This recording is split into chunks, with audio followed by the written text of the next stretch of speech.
Quero cumprimentar todos com a paz do Senhor. O melhor de Deus, Ele ainda está por acontecer. Amém? Eu quero que você abra a sua Bíblia no livro de Miqueias, capítulo número 5, verso número 2. Dos últimos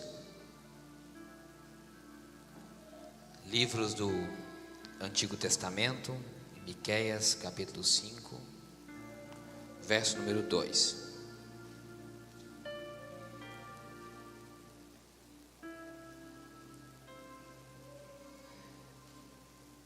Diz assim, todos encontraram, amém?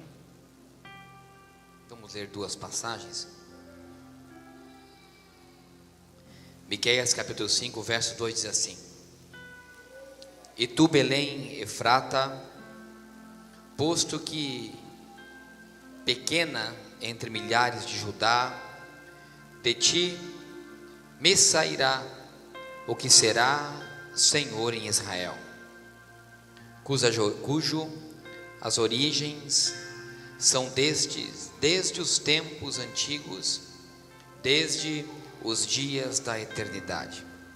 Agora você abre a sua Bíblia também no Evangelho de Mateus, capítulo 2, primeiro Evangelho do Novo Testamento, capítulo número 2, e o verso de número 2 diz a palavra do Senhor assim: E tendo nascido Jesus em Belém da Judéia, no tempo do rei Herodes, eis que uns magos vieram do Oriente a Jerusalém, e perguntaram: Onde está aquele que é nascido o rei dos judeus? Porque vimos a sua estrela no Oriente e viemos a adorá-lo. E o rei Herodes, ouvindo isso, perturbou-se, e toda a Jerusalém com ele. E congregados todos os príncipes dos sacerdotes e os escribas do povo, perguntaram-lhe aonde havia de nascer o Cristo. E eles lhe disseram: em Belém da Judéia, porque assim está escrito pelo profeta. Passagem que nós lemos em Miqueias capítulo 5, verso 2. E tu, Belém, terra de Judá, de modo nenhum és menor entre as capitais de Judá, porque de ti sairá o guia que há de apacentar o meu povo de Israel. Então Herodes, chamando secretamente os magos, inquiriu exatamente deles acerca do tempo em que a estrela lhe aparecerá. E enviando-os a Belém, disse: Ide e perguntai diligentemente pelo menino, e onde o achardes, participai-me, para que também eu vá e o adore. E tendo eles ouvido ao rei, partiram, e eis que a estrela que tinham visto no Oriente ia diante deles, até que chegando se deteve sobre o lugar onde estava o menino. E vendo eles as estrelas, alegraram-se muito e um grande júbilo. E entrando na casa, acharam o menino com Maria, sua mãe, prostraram-se e o adoraram. E abrindo os seus tesouros, lhe oferendaram dádivas, ouro, incenso e mirra. E sendo por divina revelação avisados em sonhos, para que não voltassem junto a Herodes, partiram para a terra por outro caminho. Amém? Feche seus olhos, quero fazer mais uma oração. Pai, no nome de Jesus, apresentamos, Senhor, a Tua palavra diante de nós. Senhor, eu quero te pedir também que o Senhor acampe anjos ao redor da nossa igreja. Todo espírito de distração seja repreendido agora no nome do Senhor Jesus. Abra, Senhor, a nossa mente, o nosso coração, para entender e receber a sua palavra nessa noite. E a igreja, concordando comigo, diz amém. 400 anos fazia com que o povo vivesse numa escuridão. O tempo em que nós lemos a primeira passagem de Miqueias, uma revelação profética para o profeta de algo que iria realmente acontecer, assim como a pastora dizia, Quem sabe Miqueias, buscando em oração, dizia: Senhor, faz 400 anos que nós não ouvimos falar, parece que Deus já não fala mais conosco. O momento em que a igreja, que o povo de Israel, estava literalmente numa grande escuridão, porque Deus não se manifestava. Deus não manifestava a sua presença mais no meio do seu povo. As pessoas já não tinham uma direção de Deus. Ou seja, parecia que o céu realmente não se abria mais sobre o povo de Israel. Eu fico imaginando como seria aquelas famílias, aquelas pessoas vivendo debaixo de um teto, uma mãe criando seus filhos, o esposo, o pai, aquele provedor da casa, sem saber o que fazer, vivendo pelas suas próprias forças, porque eu não consigo me ver e não consigo imaginar. Nós hoje, principalmente uma pessoa que é acostumada a vir à igreja, uma pessoa que tem a sua fé, que acredita em algo que Deus guia nossas vidas, eu não consigo me imaginar sem ter uma direção de Deus. Eu não consigo me imaginar sem ter uma palavra de Deus. Ou seja, eu não consigo me imaginar hoje vivendo sem ter algo de Deus para me guiar. Sinceramente, eu não consigo me imaginar nessa situação. O povo de Israel era assim, ou melhor, o povo de Deus era assim. Eles tinham uma intimidade e de repente, do dia para a noite, Deus simplesmente se cala, já não aparece mais, realmente não tem direção nenhuma. E era isso que acontecia naquele momento. O povo não tinha, as famílias não tinham. E tem vezes, irmãos, que parece que na nossa vida as coisas são mais ou menos assim. Você entende, você sabe que você faz parte do povo escolhido, que você faz parte do povo de Deus, mas parece que o céu realmente é fechado, parece que Deus não se manifesta mais na sua vida, parece que você não consegue ouvir Deus mais falar, parece que você realmente não tem mais a direção de Deus, ou melhor, você realmente não tem direção nenhuma para a sua casa, para a sua família, para os seus filhos. Você não sabe literalmente que direção seguir, as portas se fecham, parece que a porta de nenhuma maneira se abre, não seja no mundo espiritual, seja dentro da casa. Parece que o casamento já não é mais aquela mesma coisa que era antes. Parece que o filho, você já não sabe o que vai ser do seu filho, ele começa a crescer, começa a tomar outro rumo, e você fala assim: meu Deus, eu estou perdendo a rédea, eu estou perdendo o controle, ou melhor, já não tenho o controle da minha vida em área nenhuma, é no trabalho, é na minha casa, é com os meus filhos. Eu estou literalmente perdido e desorientado, seria, quem sabe, a palavra mais correta para nós usarmos.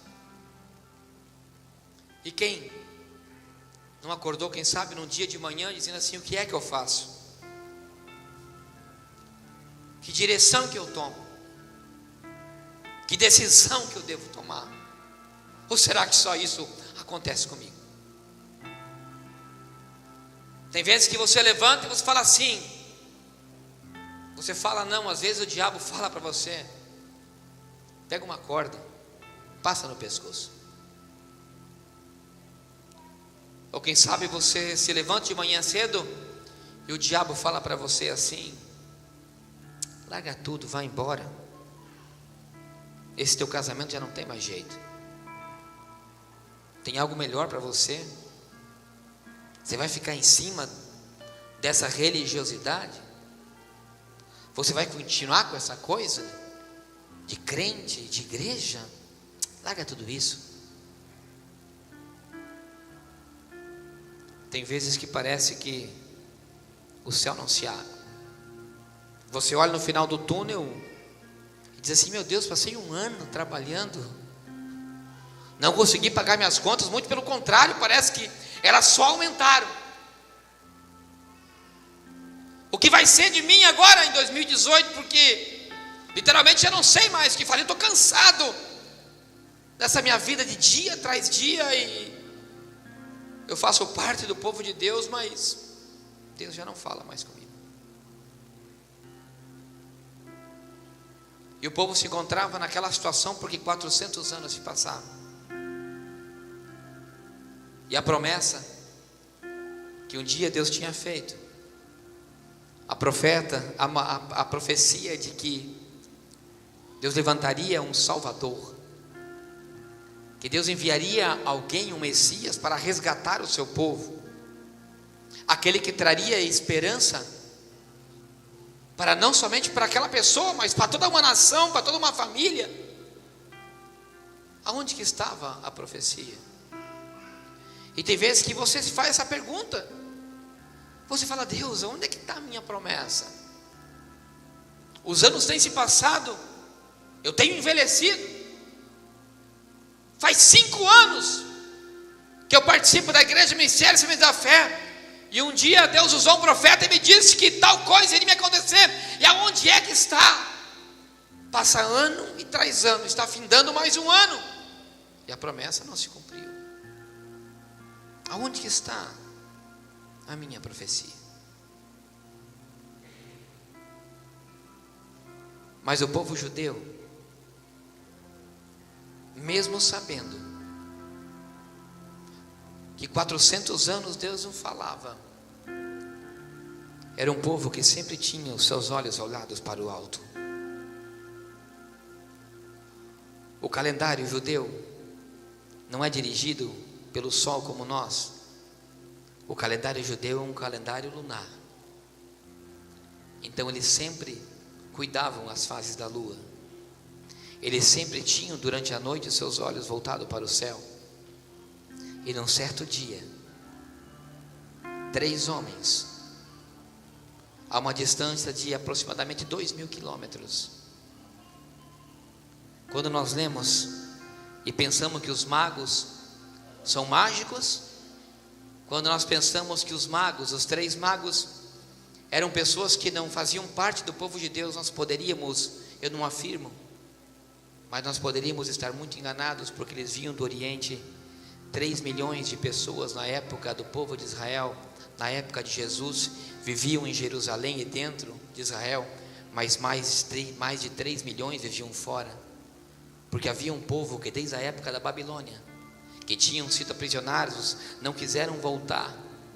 Quando Nabucodonosor enviou a Neemias para reconstruir os muros e permitiu que o povo voltasse, muitos não quiseram, porque já tinham estabelecido as suas vidas na Babilônia. Por isso que nós vemos no livro de Neemias que alguns eram ourives, outros eram farmacêuticos, eram pessoas que já tinham efetivado as suas profissões naquele lugar, e muitos não quiseram voltar, e a palavra diz que muitos não quiseram voltar para Jerusalém. E aquela distância, existia um povo que mesmo longe de Jerusalém, continuava acreditando que um dia o Messias iria vir e iria aparecer para salvar aquela nação a qual Deus não falava mais. E aqueles olhos olhados para o céu, um certo dia viram uma estrela que vinha pela banda do Oriente. E eles começaram e seguiram aquela estrela e disseram: lá está a nossa promessa. E aqueles homens, aqueles 3 reis, colocaram algumas ofertas dentro das suas bolsas e falavam: nós vamos marchar, porque a promessa, a profecia está se cumprindo. Eu quero dizer desde já nessa noite, e escute o que eu lhe digo: continue com a sua cabeça levantada para o céu. Não deixe a sua cabeça abaixar. Continue acreditando na promessa que Deus te fez, na profecia, na palavra que um dia Ele te disse, porque um dia ela vai se cumprir. Agora, se você tiver com a tua cabeça abaixada, com a tua garda abaixada, sem levantar a tua cabeça, quando a luz brilhar, você não vai conseguir identificar o que é a voz de Deus te dando a direção para você ir em direção à tua promessa. Aqueles homens não duvidaram. Ele disse: é a hora, é o sinal. Eu posso ficar tanto tempo sem receber, mas eu consegui identificar a minha promessa, porque eles tinham e conheciam a palavra e a profecia. Então eles marcharam e seguiram, chegaram em Jerusalém. Aonde que eles vão? Eles dizem: lá todos conhecem, porque a luz vem dali, é dali que está vindo aquela estrela, ali é o sinal, ali está o nosso Salvador. Eles chegam, eles vão aonde? Aonde é que está? Aonde está o Messias? Aonde que está o nosso Rei? Aonde está aquele que irá nos salvar? Aonde está aquele que irá me guiar? Há um alvoroço, porque interessante é que aqueles que estavam em Jerusalém, diz a palavra que nós lemos, ninguém sabia, ninguém conseguia identificar, porque diz que todos se alvoroçaram, mas aonde é que está o Rei? E é interessante isso, que às vezes tem pessoas que estão lá fora, que estão longe, e conseguem identificar a promessa, conseguem identificar aquilo que nós que estamos dentro de Jerusalém, não conseguimos ver o que está escrito. E olha o que a palavra nos revela. Quando Herodes descobre aquilo, diz que ele manda chamar os magos, e diz Flávio Joséfo que diz que ele começou a chamar alguns escribas. Aqui quando se fala magos, não quer dizer que eram mágicos, astrólogos, como muito nós imaginamos, que Herodes, por ser um homem a qual não era um judeu, que não acreditava na palavra, ele chamou astrólogos para identificar aquela estrela. Isso é uma mentira, é uma bobagem. Diz a verdadeira história que ele chamou pessoas que conheciam os rolos. Os magos também podem ser identificados como os conhecedores. Ele chamou e disse assim: chame pessoas que consigam e conhecem aquilo que está escrito naqueles rolos. E disse que aqueles estudiosos foram e começaram a entender aqueles rolos, estudar aqueles rolos. E disse que quando eles leram aqueles rolos, ou seja, eram escribas, por outras passagens nós entendemos que eram conhecedores da palavra. Quando eles começaram a ler, eles disseram: realmente a luz, aquela estrela, e aonde que está nascendo o nosso Rei? E diz a palavra do Senhor que nós lemos, é que aqueles homens que Herodes chamou para identificar, eles começaram a serem guiados por aquela estrela, por aquela luz. E disse que quando eles chegaram naquele lugar, eles identificaram uma criança, se prostraram aos seus pés e o adoraram. E quando eu li isso nessa tarde, eu digo: Senhor, que coisa tremenda.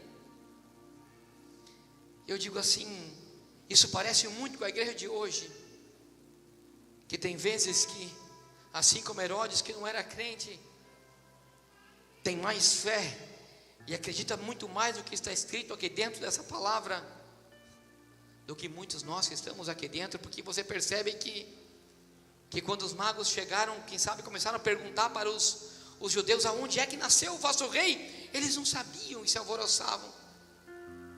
Mas quando o inimigo, o opressor chamado Herodes, ouviu: nasceu o Rei dos judeus, ele foi buscar diretamente nas escrituras, nos rolos, nas escrituras, para saber aonde é que estava o menino. Eu digo assim: Senhor, a igreja de hoje perdeu a fé e a confiança nas escrituras.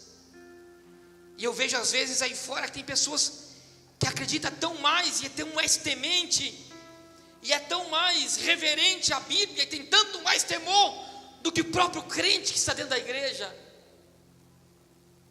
Parece que as coisas que estão na Bíblia, parece que elas são tão comuns. Parece que a palavra profética já não tem mais valor, já não tem mais credibilidade. O desrespeito para a palavra, para com as pessoas que fazem parte do ministério, ela é tão grande. Já não se tem mais aquela reverência que se tinha antes por tudo que é tão santo que está dentro da igreja. As pessoas entram e saem de qualquer maneira, sobem para cantar, louvar e pregar com as suas vestes sujas, estão numa escala para servir de qualquer maneira. Sabe por quê? Porque nós deixamos de acreditar. E quando você fala com alguém que é de fora, com alguém que não é crente, você fala assim: ah, é um pastor. Eles dizem: não, aí está um homem de Deus. Quando se fala da Bíblia, eles falam: não é a Bíblia, isso é santo. Mas parece que aqueles que fazem parte do povo de Deus, parece que não acreditam mais, já não reverenciam mais, e não tratam mais com santidade. Um louvor às vezes tão lindo, tão maravilhoso, parece que entra e sai no ouvido como uma melodia de uma música mundana. Já não se louva, não se adora e não se reverencia a palavra profética. Mas aqueles homens, eles foram guiados.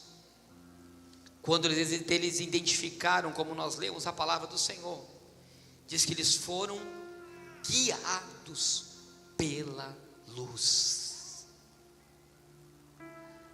E é tão lindo quando nós lemos que o salmista diz no capítulo 119 dos Salmos, no verso 105: lâmpada para os meus pés e luz para o meu caminho é a tua palavra.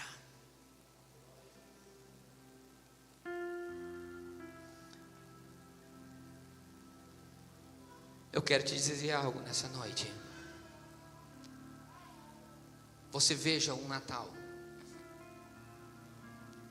Nós damos muito mais importância hoje para o feriado, para a festividade, para o presente que vai se dar, para com quem você vai passar aquele dia, as festas, o alimento.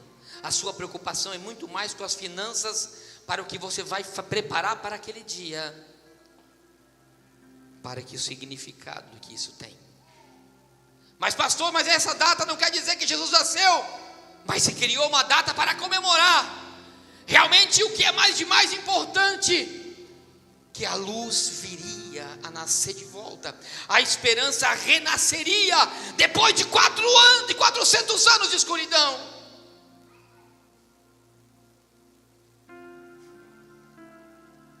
O seu Natal, aonde que está a luz que te guia? Aonde que está a sua estrela que te guia?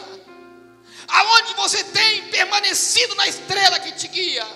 Aonde que a luz da estrela, a palavra, tem sido realmente, está no lugar aonde deveria estar na sua vida? Sabe por quê? Me desculpe, a sinceridade, a igreja já não lê mais a palavra. A igreja já não traz mais Bíblia na igreja. A igreja espera que se coloque ali no telão para acompanhar a palavra. Se você diz um livro como Miqueias, se passa 3, 4, 5 vezes e você não encontra, porque você não sabe aonde está o livro de Miqueias, a palavra. Quando se fala de um versículo, não sabe se é o Novo, se é o Antigo Testamento, porque não tem orientação aonde está. A igreja de hoje desacredita naquilo que é o único que nós devemos acreditar, que é a santa palavra do Senhor. Aquele povo estava em Jerusalém, vivia em Jerusalém, vivia em Israel, a luz brilhava em cima da cabeça deles, mas eles não identificavam. Sabe o que eu quero te dizer? Que infelizmente, quem sabe quantas vezes a luz brilhou na sua escuridão e você não conseguiu ver, porque a palavra não habitava em vós. Então você não conseguia ver a luz, porque a lâmpada estava apagada, porque a palavra não habita no coração. É duro ouvir, mas a única coisa que fará você ir para o lugar exato, aonde está Jesus, é a santa palavra do Senhor. A única coisa que fará você identificar a profecia é a palavra do Senhor. Diz que quando aqueles magos, eles identificaram eles foram guiados pela luz. A palavra vai ser lâmpada nos seus pés. Quando você conhecer a palavra, a sua vida abrirá, o céu se abrirá sobre você no ano de 2018. Quando você se inserir em todas as profecias que aqui existem, que é a luz do nosso caminho e a lâmpada dos nossos pés, eu quero te dizer algo: o que te guia para a santa luz de Jesus é essa palavra. O Senhor, Ele irá abrir a sua vida, Ele irá abrir a sua alma, da sua casa, do seu casamento, das suas finanças, dos seus filhos, quando você entrar dentro dessa palavra.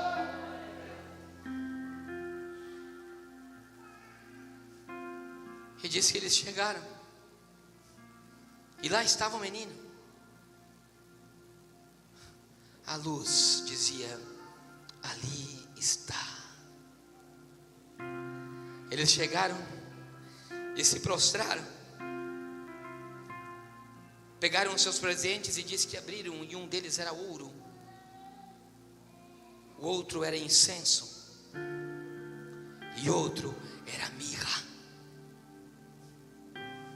Isso identifica 3 coisas que eu e você temos que ter na santa palavra do Senhor e na pessoa de Jesus Cristo, nosso Salvador. 1. O ouro, ele era dado como presente para aquele que era rei.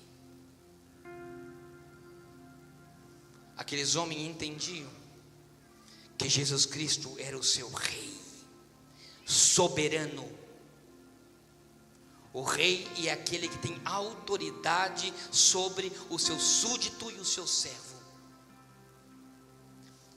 A primeira coisa que você tem que fazer quando você se prostrar nos pés de Jesus é reconhecê-lo como teu rei e soberano, ou seja, ele tem toda a autoridade sobre a sua vida.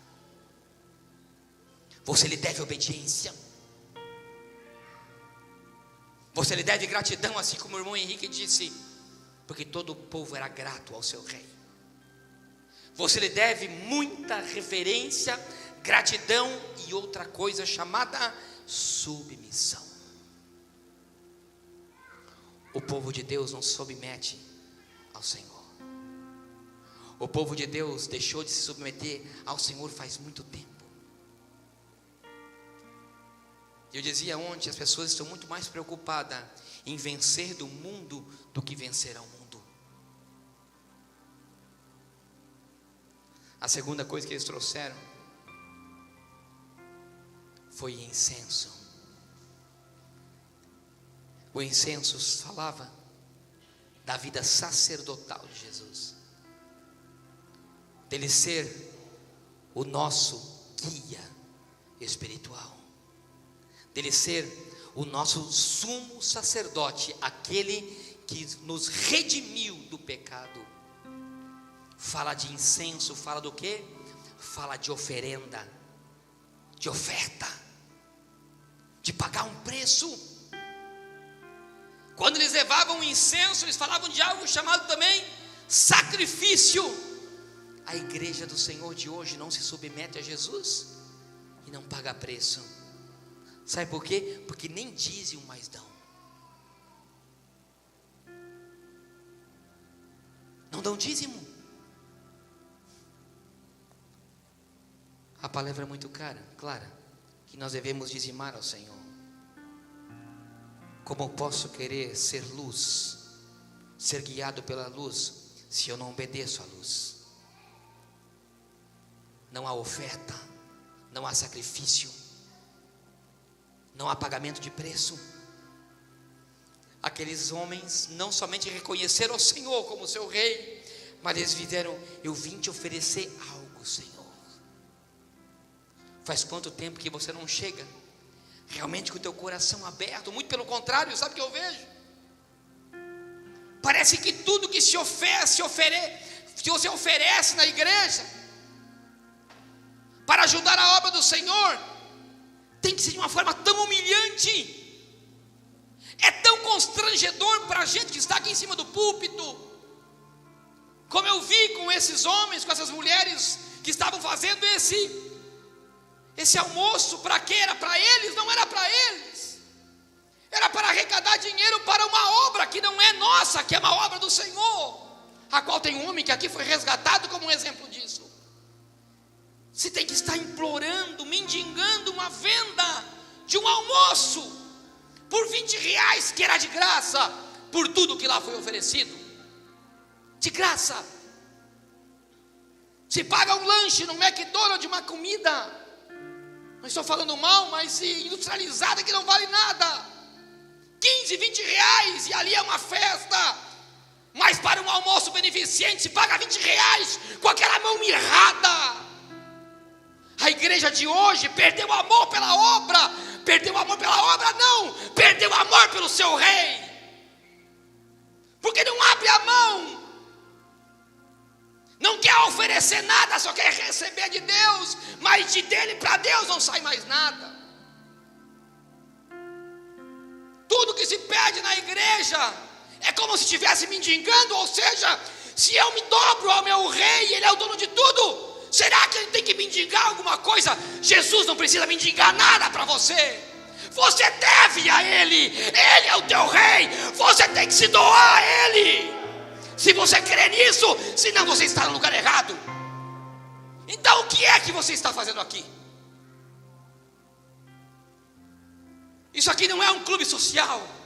Isso aqui é um templo de adoração ao Rei dos Reis e Senhor dos Senhores. Que evangelho é esse que pregamos hoje? Só queremos um evangelho que nos enche o nosso bolso, enche a nossa pessoa, que nos automotiva a vencer, mas não queremos renunciar nada, não queremos renunciar um centavo. Que evangelho é esse? Que luz é essa? Que Salvador é esse? Em que eu não quero fazer nada, eu só quero receber. Depois, pastores se suicidam, porque não aguentam levar o peso da obra, que não deveriam levar sozinho. Não digo por mim, porque graças a Deus, até aqui eu uso as palavras do diácono Henrique, até aqui o Senhor tem nos sustentado. Mas não aguentam o peso, que não deveriam levar sozinho, porque a obra é de todos, porque nós todos fazemos parte de um reino celestial, a qual o Senhor, Ele é dono de tudo. Aonde que está o incenso? Aquilo que sobe como cheiro agradável dentro do templo. Será que a sua oferta, seja bem sincero, será que a sua oferta tem sido um cheiro agradável diante do Senhor? Eu sei quando a minha oferta é agradável ao cheiro do Senhor. Eu sei, porque quando eu dou, o meu coração transborda de alegria. Não tem preço que pague. Eu não estou falando de quantidade, eu estou falando de obediência. Eu estou falando de submissão. Eu estou falando de ouvir e identificar a voz de um Senhor, e de estar com compromisso diante disso aqui. Quando eu dei aquela oferta, irmão Demivaldo, hoje, foi muito pouco. Ou seja, não foi quase nada. Mas se você soubesse o quanto que aquilo me alegrou, quando você está em obediência ao Senhor, se cumpre o que diz o profeta Isaías: eis que um menino vos nasceu, eis que o Filho de Deus se vos deu, e ele se chamará Maravilhoso, Conselheiro, Deus Forte, Pai da Eternidade e Príncipe da Paz. A paz que inunda o coração de alguém que obedece a palavra é incomparável. Quando eu dei aquela oferta, irmão Demivaldo, Eu sei que ela não foi para o seu pão solidário. Eu sei que ela não foi para os líderes ou para o irmão Demivaldo ou para um projeto mais da igreja Sementes da Fé. Não. Eu sei que aquele valor entrou no cofre celestial. Eu sei que aquele valor, ele agregou algo, não somente na vida desses aí fora, dos moradores de ruas, mas agregou algo dentro do meu coração, e isso não tem valor.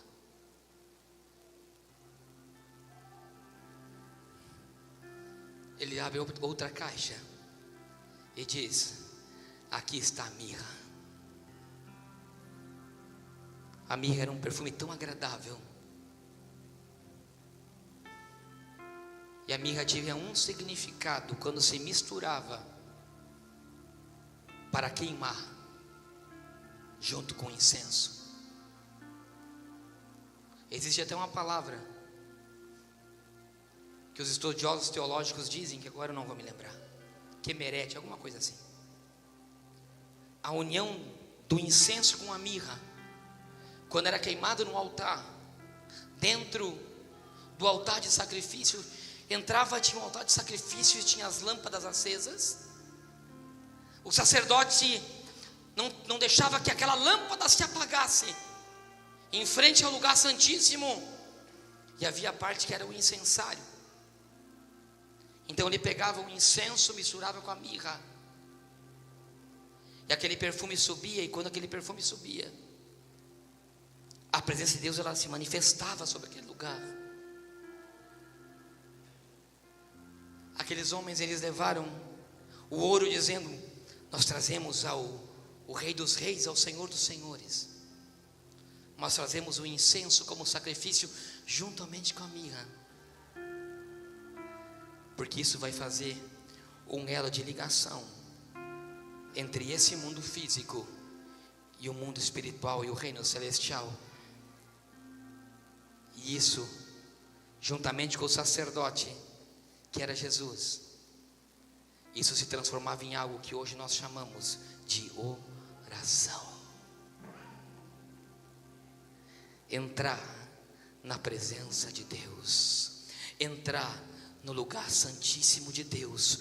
A única maneira de você entrar, através do incensário, com a mirra, como agradável, entrar na presença do Senhor, é algo chamado oração.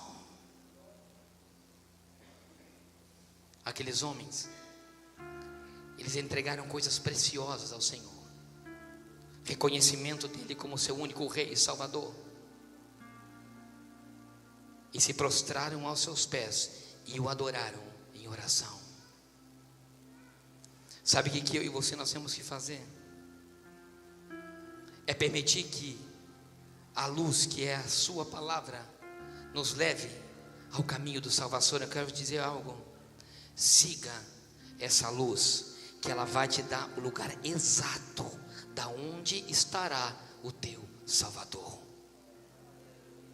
Só que quando você chegar diante do teu Salvador, entrega-lhe tudo.